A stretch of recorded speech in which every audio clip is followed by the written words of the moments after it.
Dancing and singing along. Everybody in the studio have been asking me what happened yesterday. A lot happened yesterday, and I'm not telling anybody what actually happened. Anyways, let's move on quickly to the interview segment for today. And we'll be discussing innovations and concerning learning tools. And I have two co-founders of KTU Puzzle. We'll get into that and what that means actually as we proceed. The first one, definitely, ladies first, is Ewoma Uluye. Hello, beautiful. Hi. Good morning. It's so good to have you here. What a beautiful smile you have there. And then we also have Martins Uluye, the plural and the multitude in one, right? If you say so. Uluye. Okay. So they're both co-founders of KTU Learning. Okay.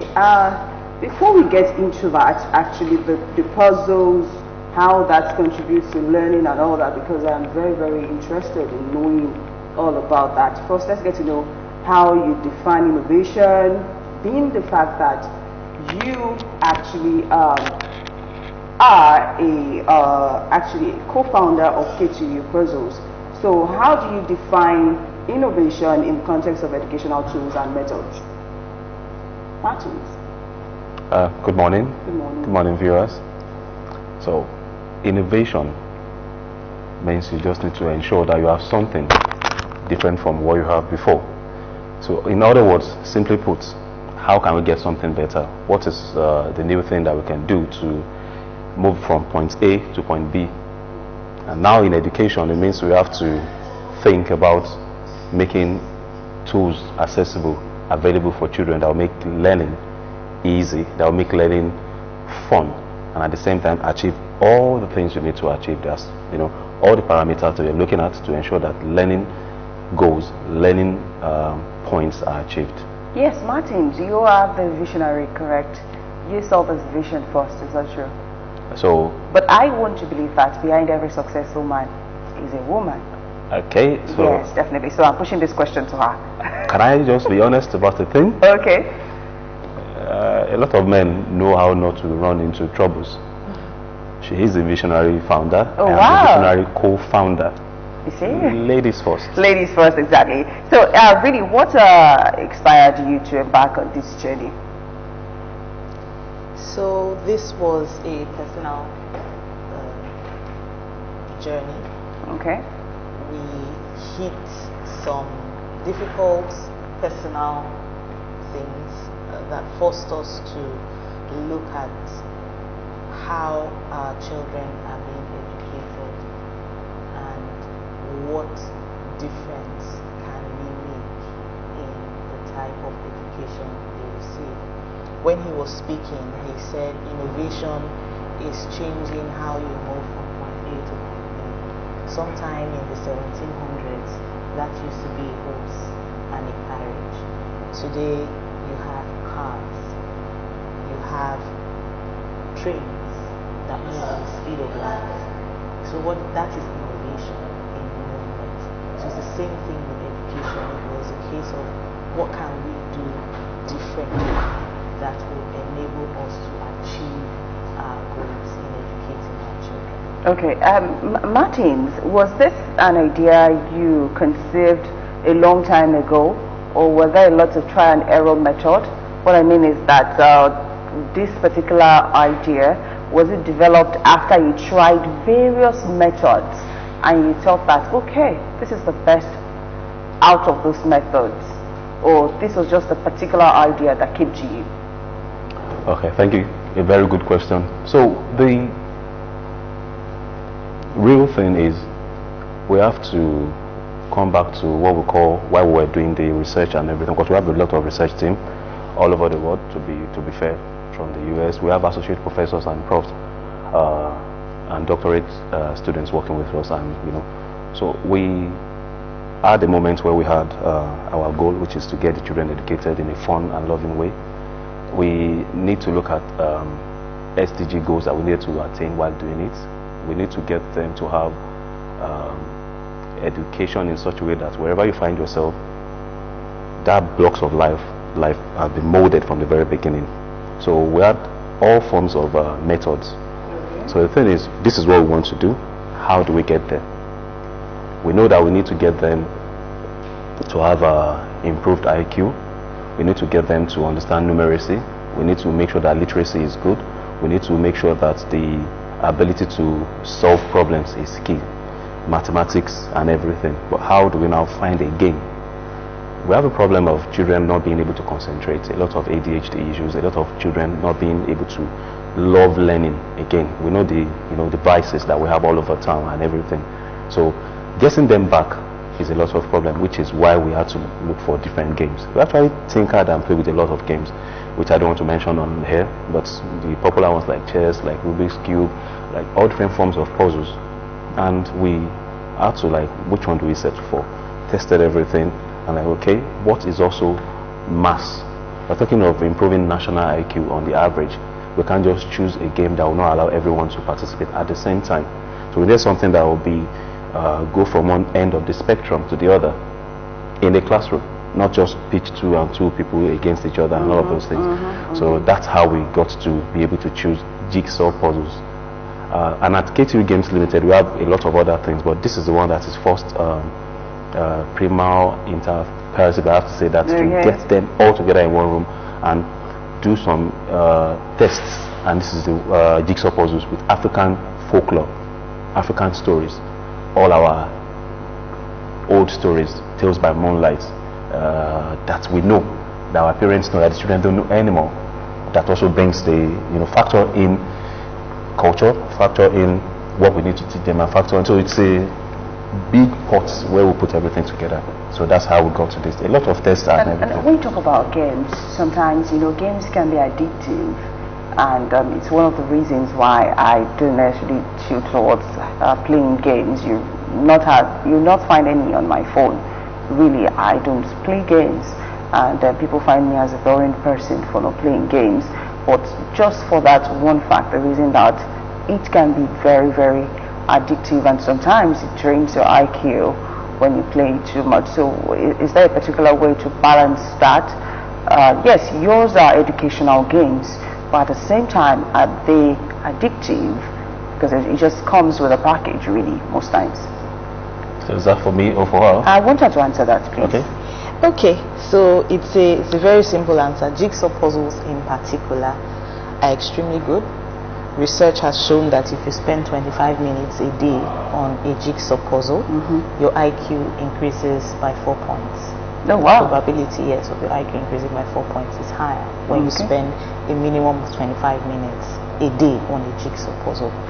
Jigsaw puzzles are not just games. Jigsaw puzzles are a tool to enhance brain development. It is one of the very few games or tools that when you are engaging with it, you are engaging both sides of your brain at the same time, the creative side and the logic side at the same time.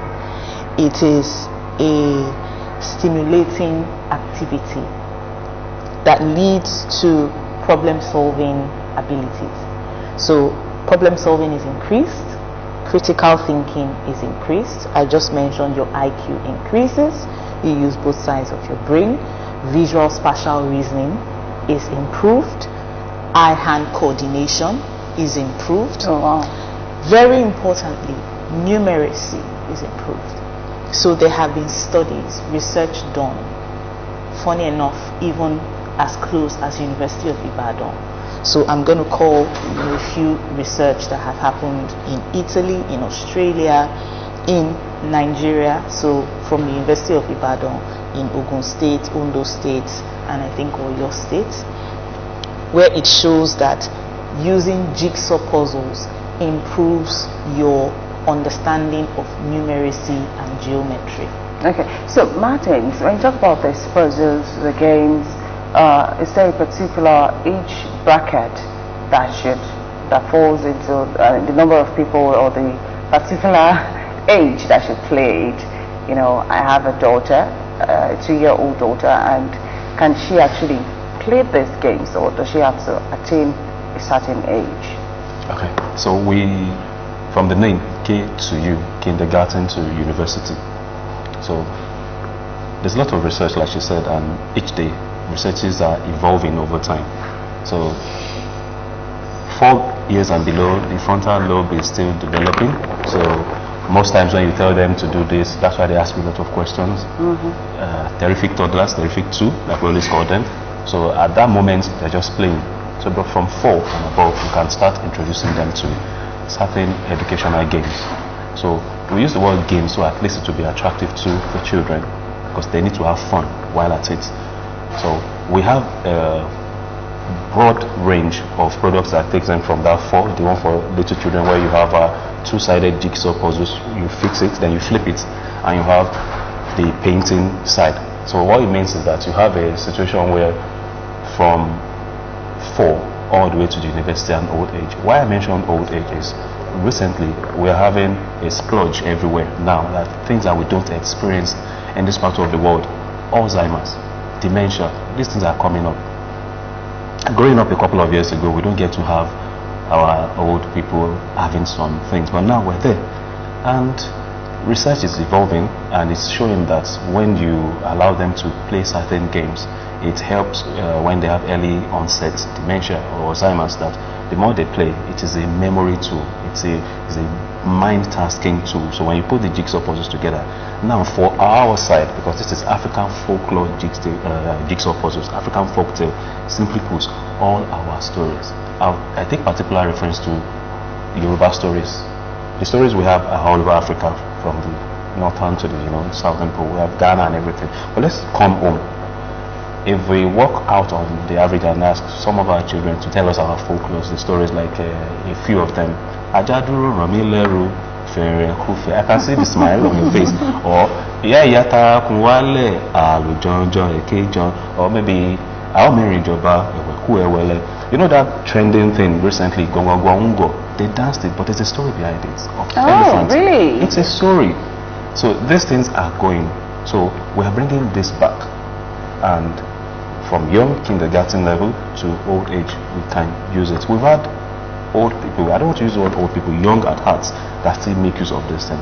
When you take puzzles, jigsaw puzzles, word puzzles, which we also have, but we are focusing on jigsaw puzzles now, you are refreshing the brain.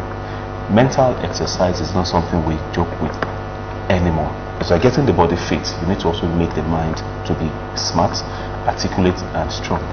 Then the literacy part. For all our puzzles, we're the only one in the world, I beat my chest to say that when you get a jigsaw puzzle, for instance, you only see the pictures and you put together. So you have the story of the tortoise and the egg, the popular story that slow and steady wins the race. When you see it, slow and steady wins the race. Okay. You pick it, there's a story behind it. We just don't give you to fix the puzzles. You read. And for every story, for the younger ones, there's a moral of the story. I'm sorry, the story of the puzzle of the turtle, yes, is that a particular one you're holding on to now? Yes, and the egg. And this is all it, I thought it was going to be like a big, so a trailer full of... Yes, it is. When you put the pieces together, you get this picture, for instance. Oh, wow. But at the back of it, you have the stories to read. This looks so difficult. I'm going to put everything together and I will get that picture. You get this picture. It is... So we already have schools in some parts of the country that have puzzle time weekly. So you put the children together and say, you know what, keep calm and play puzzle. They are quiet, they love it. It's not combative, it's not competitive, it's not addictive. I think it's something to get them quiet and productive. Takes them off the screen. Yeah, the screen time. Takes them off the screen, and because of the, you allow them to... Wait, are you sure this can actually compete with the screen time? It is already doing that. Okay. We have, sometimes when you go out on a project, the feedback that you get is all that keeps you going. Oh wow. We have parents ringing us up, sending us and say, we never knew this thing would be like that, and sent us video of their child that they say, go to bed. The child wants to complete. So there's this part of the puzzle that releases dopamine. You get satisfaction from it. You just want to, like, I need to finish this. And because we have a lot of time, we have over 200 stories goes across Africa. Oh wow. Different puzzles, yes. So that you have something new, you keep going at it, you fix it, and you complete the task. So it's for everyone. It's also for team bonding. We've seen offices use them for team bonding. We've seen offices use them for their outdoor games, and we use it for relaxation. Okay, Wilma, are there collaborations with school bodies, school owners, for solution adoption, for this adoption of these puzzles and integration into their curricula to help mold minds, you know, from a teenage and from a tender age? Yes, so we have started talking to educational bodies, regulators, and schools. So from the public sector, which is the policymakers, and then the private sector, which is private school owners, to say this is here. And the reception is actually very encouraging. Wow. Because educators understand the impact of jigsaw puzzles on the minds and brains of children. Unfortunately, it has been a tool that hasn't been really accessible based on cost, so it has always been very expensive. But the educators understand what jigsaw puzzles do, so the reception has been very welcome. Hold on, expensive is relative. So when I say expensive, when you look at the average Nigerian child, so typically a box of jigsaw puzzle now, probably 50 pieces on average, can probably buy you 4, 5, 6 loaves of bread. Oh wow. Also depending on the type and of trust bread. Nigerians actually break it down that much. Yes.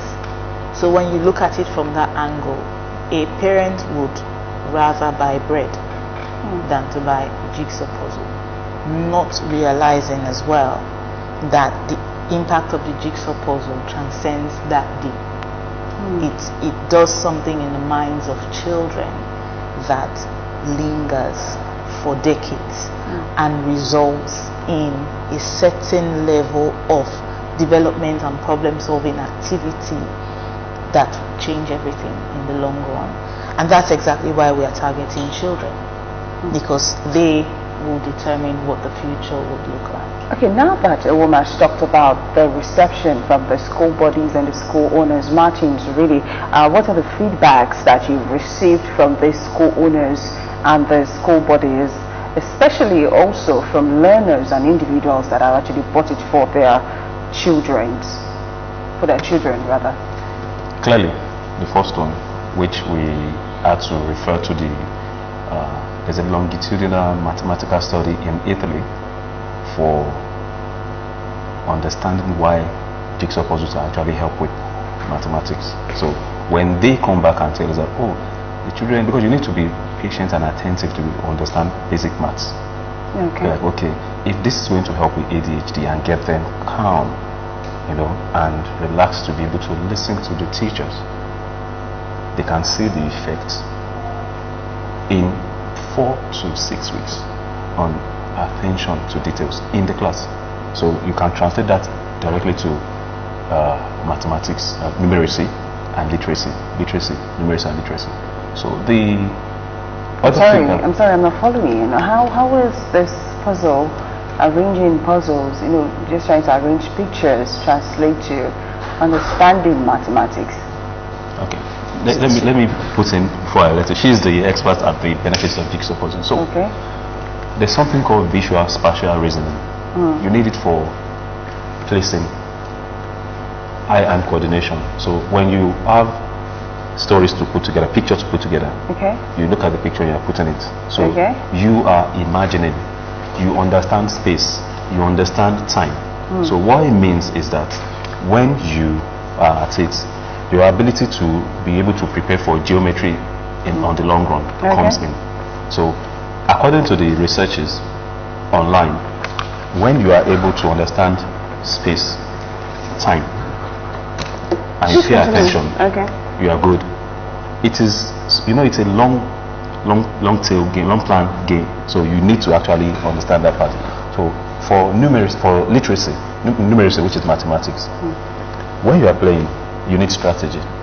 To understand maths, you need to know the principles, you need to know the proof, you need to know the steps. So you can actually fix it from the edge, you can fix it in blocks. Whatever strategy you are doing, you are actually involving your brain in critical reasoning. You see, critical reasoning is what you need to actually be able to put things together. In fact, when we go to different outreaches, of course we've had games and everything, when you see the children playing, you could tell who is likely to be an architect from where they're starting, because there's no rule to it. There's no hard and fast rule. There's no barrier to entry. We're not telling you do this, do that. We're not telling you to kill this. No, do it. You are there. You are solving the problem. You have no choice than to get to the end line. You need to do it.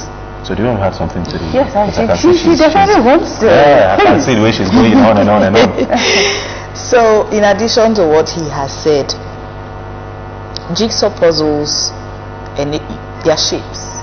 Okay. Their pieces. So when you are fixing it, your brain is evolving with critical thinking. Like artificial intelligence. Yes. So when you want to approach numeracy and geometry, that's what you are looking at. Even from the young age, they start with shapes first. The first thing we teach children: circle, square, triangle. So it's that same concept that you apply to jigsaw puzzles. The research is done, so this is not an assumption, it's done, where children were tested between year 1, primary 1 and primary 3. So it was over a period of time to see children that were engaging with jigsaw puzzles and those that were not. So you test them at the base level, you see what their output is like.